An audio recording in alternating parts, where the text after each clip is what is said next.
Hello বন্ধুরা, কেমন আছো তোমরা সকলে? আশা করি ভালো আছো।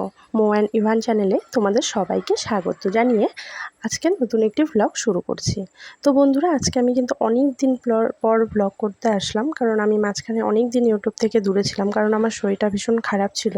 তো আমি আর ভ্লগ করতে পারিনি। তো যাই হোক, এত বকবক না করে আমি কিন্তু আজকে ভ্লগটা শুরু করছি। তো তোমরা দেখতেই পেলে ঠাকুরের আসনটা আমাদের প্রায় ওই জায়গাটা ফাঁকা ছিল। কারণ কি, কালকে তো বিশ্বকর্মা পুজো, তো আজকে যে আগের বছরের ঠাকুরটা ছিল সেটাকে কিন্তু সরিয়ে রাখা হয়েছে, কারণ আজকে একটি নতুন ঠাকুর আনবে বলে। তো এইদিকে দেখো, একদম পুজোর কিন্তু সমস্ত জিনিস আমার বাবু এনে রেডি করে রাখছে। তো দেখো, এইদিকে কিন্তু সমস্ত জিনিস রেডি করে রাখা হয়েছে। তো দেখো, ওইদিকে তো আমাদের সমস্ত জিনিস রেডি হয়ে গেছে, আর বাবু আর পুচকু কিন্তু ঠাকুর আনতে গেছিলো, আর ঠাকুর নিয়ে কিন্তু চলেও আসছে। কিন্তু জানো তো বন্ধুরা, ঠাকুরটাকে দেখে আমাদের এত মন খারাপ হয়ে গেছে এবার, মানে আমরা মেনেই নিতে পারছিলাম না। তো কেন বলছি সেটা এখনই বলছি। তো ঠাকুরটাকে তো এই যে দেখতেই পাচ্ছ, মানে ঠাকুর সম্বন্ধে কোনো মানে ঠাকুরটা খারাপ হয়নি, সেটা বড় কথা না। কথাটা হলো, মানে আমাদের যে এর আগের বছরের ঠাকুরটা ছিল সেটা এর তুলনায় আরও অনেকটাই বড় ছিল। মানে দেখতে আরও বেশি সুন্দর ছিল। এটাও সুন্দর, কিন্তু এর থেকে হাজারো গুণ বেশি সুন্দর ছিল, এবং এর থেকে অনেকটাই বড় ছিল। আর কি বলো তো বন্ধুরা, প্রত্যেক বছর তো শুনি যে ঠাকুর এক কতটুকু করে নাকি বাড়াতে হয়, কিন্তু কখনো মানে যেই সাইজটা থাকে তার থেকে ছোট করতে হয় না। কিন্তু এবার কিন্তু আমাদের কি হয়েছে বলো তো, আগের বারের থেকে সাইজটা ছোট হয়ে গেছে। তো ঠাকুরটা দেখে আমার মার, আমার দিদা, বাবু বা আমার ভাই কারোই পছন্দ না, কিন্তু কি আর করা যাবে বলো। আর তো কোনো ঠাকুরের থেকে বড় ছিলও না যে বড় থাকলে সেটা নিয়ে আসবে। তো এইদিকে দেখো, ঠাকুরের জায়গাটা মা কিন্তু দুব্বো আর হলো ধান দিয়ে মানে রেখে ঠাকুরটাকে এখানে বসানো হলো। কারণ কি বলো তো বন্ধুরা, আমাদের মানে কালকে যে পুজোটা অনেক সকালে, প্রায় ভোর মানে ঠাকুরমশাই প্রায় ভোর ৫টার দিকে আসতে চেয়েছে। তো তার জন্য আমাদের রাত্রেই সব মানে রেডি, একদম মানে এভরিথিংস প্রায় রেডি করে রাখা হয়েছে। খালি পরের দিন সকালে উঠে আমরা শুধু মানে ঠাকুরকে ফলমূল কাটা এতটুকুই। আর আমার মা কিন্তু একদম সমস্ত কিছু মানে রেডি করে রেখেছে। আর দেখো, পুচকু কি নতুন ঠাকুর দেখে মানে ও এতটা এক্সাইটেড হয়ে গেছে যে ঠাকুর ঘরে এসেই পুরো খেলা শুরু করে দিয়েছে। আর এইদিকে দেখো বন্ধুরা, মানে ঠাকুর ঘরের যে দরজাটা একটু ফুল দিয়ে সাজালে তো খুবই ভালো লাগে, তোমরা সবাই জানো। তো বাবু ওই যে আগের বারের যে ফুলগুলো দরজায় ছিল ওগুলো তো নষ্ট হয়ে গেছে। তো ওগুলো আবার ওটা সরিয়ে বাবু আবার নতুন ফুল নিয়ে এসছে। তো নতুন ফুলটা এখন মানে ঠিক করা হচ্ছে, এটা আবার দরজায় লাগাবো বলে।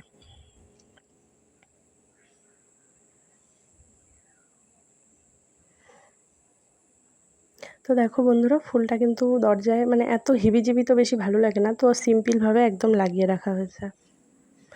তো এই দেখো, এখন হলো ভোর প্রায় সকাল ৬টার মতন বাজে। তো আমাদের কিন্তু পুরোহিত মশাই চলে আসছে। আর জানো তো বন্ধুরা, আজকে কি ঘটনা হয়েছে? আমার মা কেবল ঘুম থেকে উঠেছে, আর আমার বাবু মানে আমরা কেউই তখন ঘুম থেকে উঠিনি। তো আমার তো দিদা আসছে, মানে এই পুজোর কারণে দিদা তো আসছে। তো দিদার সাথে অনেক দিন ধরেই গল্প হয় না।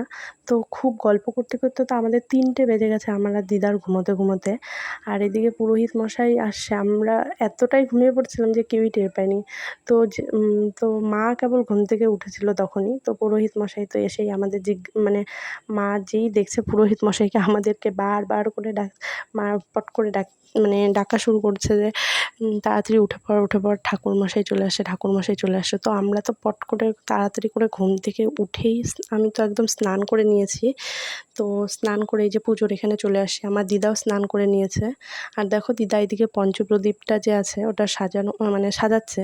তো বন্ধুরা, আমাদের অত প্রবলেম হয়নি পুরোহিত মশাই আসাতে, কারণ আমাদের আগের দিন রাত্রে তো সমস্ত কিছুই রেডি করা ছিল, খালি সকালবেলা উঠে ফলমূলটাই কাটার মানে বাকি এতটুকুই করা ছিল।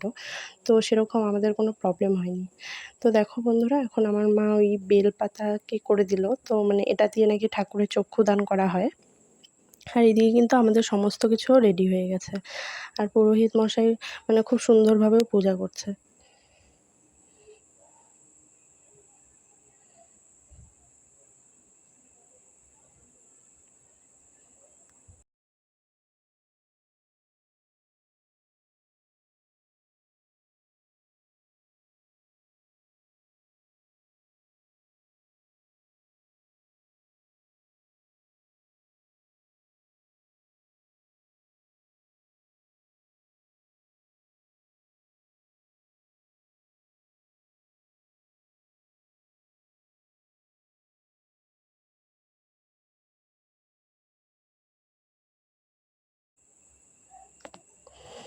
এইদিকে দেখো বন্ধুরা, আমার বাবা কিন্তু পদ্ম ফুল এনেছিল, আর আমি পদ্ম ফুলটাকে কি সুন্দরভাবে ফুটিয়েছি। আমার তো ভীষণ ভালো লাগছিল পদ্ম ফুলটাকে দেখে। তো এদিকে দেখো আমাদের পুজো কিন্তু প্রায় অর্ধেকের বেশি শেষ হয়ে গেছে, শুধু এখন যজ্ঞটুকু বাকি আছে। তো এখন যজ্ঞটা শুরু হবে। তো ঠাকুরমশাই যজ্ঞের যে রেডি করতে হয়, মানে আমখড়ি, তারপর শালকাঠ, এসব কিছু দিয়ে, তো সেটা জোগাড় করে দেখো মানে যজ্ঞের জায়গাটা কি সুন্দরভাবে সাজিয়েছে। আর এখন যজ্ঞটা কিন্তু এখনই শুরু করে দেবে।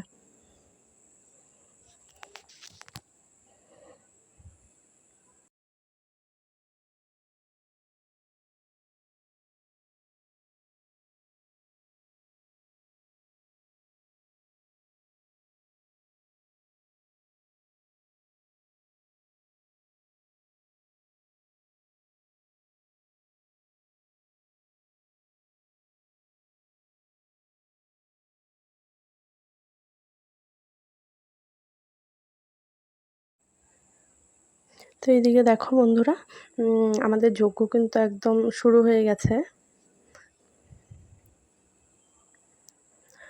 আর এদিকে দেখো পুচকু কিন্তু এখনও, মানে এখন কিন্তু অনেকটাই সকাল, প্রায় এখনও 7টাও বাজেনি। আর পুচকু কিন্তু ঘুম থেকে ওঠেনি, মানে কি আমি ওকে জোর করে টেনে তুললাম, যে মানে আমি জানি ও উঠলে প্রচণ্ড কান্নাকাটি করবে, যেহেতু ওর ঘুমটা কমপ্লিট হয়নি পূর্ণভাবে। তো সেহেতু তবুও আমি ওকে জোর করে টেনে তুলছি যে ঘুম থেকে ওঠার জন্য, যে ও যাতে একটু পুজোটা দেখে। যদিও ও এটার কিছুই বোঝে না, তবুও আমি চাই ও একটু পুজোটা দেখুক। তো আমি তো ওকে জোর করে টেনে তুলছি।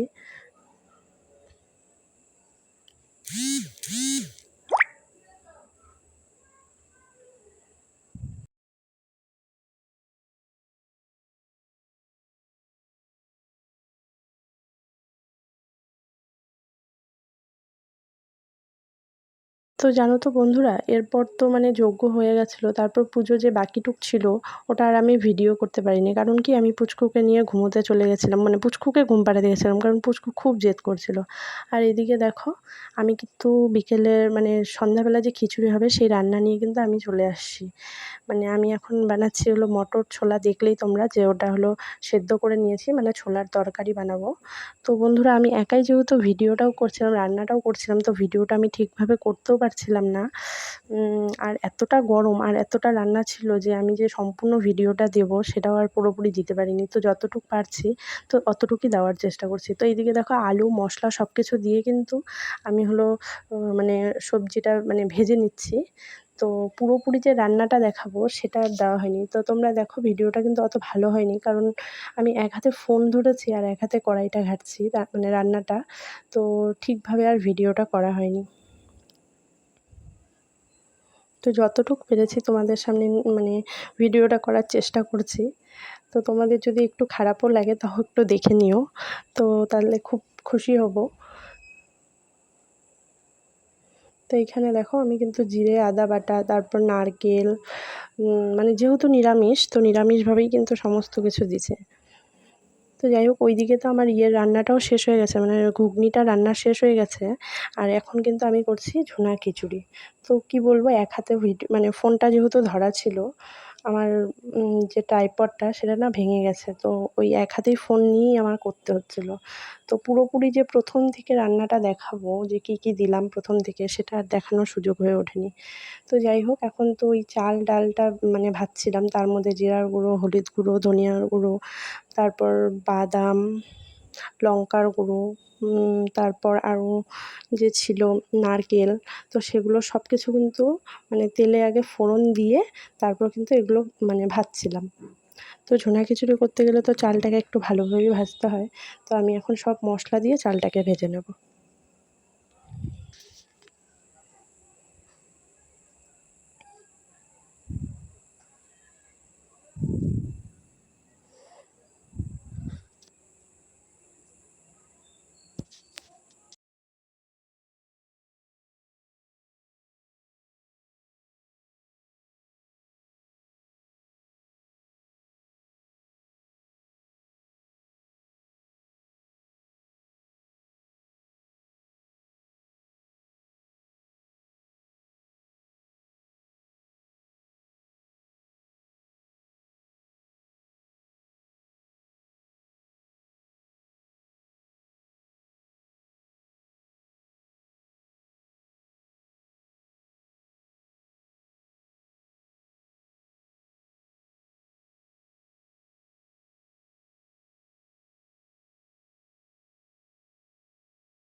তো বন্ধুরা চালটা তো আমার খুব ভালো করে ভাজা হয়ে গেছে, এবার এখানে জল দিব। তো দেখো এই দেখো আমার কিন্তু রান্না হয়ে গেছে। তখন তো ভালো করে দেখাতে পারিনি। তো দেখো এই যে আমার ঘুগনিটা রান্না হয়ে গেছে। আর এখানে কিন্তু ঝুনা খিচুড়িও আমার করা। এখান থেকে ঝুনা খিচুড়ি নিয়ে মানুষকে দেওয়া হয়ে গেছে। তো তখনের ভিডিও ক্লিপ তো নিতে পারিনি। তো এখন সাধারণভাবেই এতটুকুই দেখাতে পারলাম। তো বন্ধুরা আজকের আমার ভিডিওটা এই পর্যন্তই। তোমাদের কীরকম লাগলো অবশ্যই কিন্তু আমাকে কমেন্ট করে জানাবে।